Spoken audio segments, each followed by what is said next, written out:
دنیا کا ایک دستور ہے۔ جب دنیا میں رہ کر انسان دنیا کی کہاوتوں کو دیکھتا ہے، دنیا کے دستور کو دیکھتا ہے، تو وہ اپنے مفاد کی طرف ترجیح کرتا ہے۔ دنیا جتنی بھی ہے، بڑی بڑی کتابیں، بڑی بڑی ریسرچ کرتی ہیں، مگر اس کا فائدہ حاصل کرنے کے لیے دن رات وہ محنتیں کرتے ہیں۔ دنیا کی سیٹیں حاصل کرنے کے لیے دن رات وہ کوششیں کر کے، ساری ساری رات کے جگیرے کر کے، ساری ساری رات کا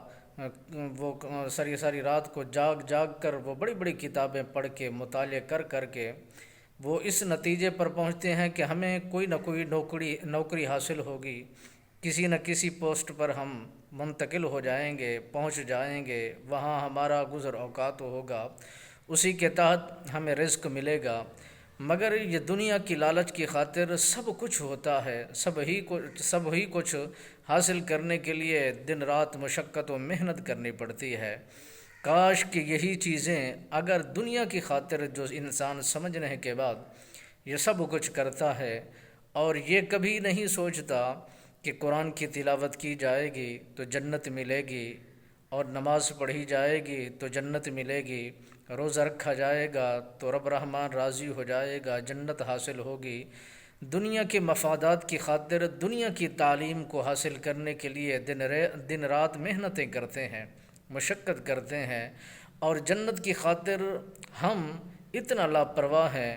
ہم یہی جملے بولتے ہیں کہ نبی کے صدقے ہمیں جنت ملے گی،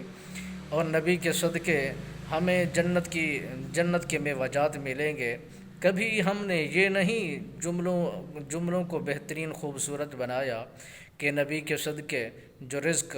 ہمارے نصیب میں ہے وہ ضرور ملے گا۔ جس طرح نبی کے صدقے سے دوسری چیزیں اور جنت کے ہر طرح کے ثمرات، جنت کے میوجات ہمیں حاصل ہو سکتے ہیں، اسی طرح اگر دین اسلام کے مطابق اگر انسان اپنی زندگی کا گزر اوقات کرنا شروع کر دے تو رب رحمان نبی کے طلبوں کے صدقے سے، نبی کے طلبوں سے لگی ہوئی مٹی کے صدقے سے، وہ مہربان رب ہے، مہربانی بھی فرما دے گا، کرم نوازی بھی فرما دے گا، اور بے حساب رزق بھی عطا کر دیتا ہے۔ اسی کے صدقے سے سب چیزیں ملی ہیں، اسی کے صدقے سے یہ نظام، یہ شکل و شبات، یہ رنگ روپ انہی کے طلبوں کے صدقے سے ہمیں ملا ہے۔ تو آئیے نبی کے فرامین کے مطابق زندگی کو سنواریے، بنائیے، خوبصورت لگے گی، اور چہرے چمک جائیں گے، اور زندگیاں نکھار پکڑ جائیں گی۔ رب العالمین ہمیں اسی کے مطابق زندگی کو سنوارنے کی توفیق کامل نصیب فرمائے۔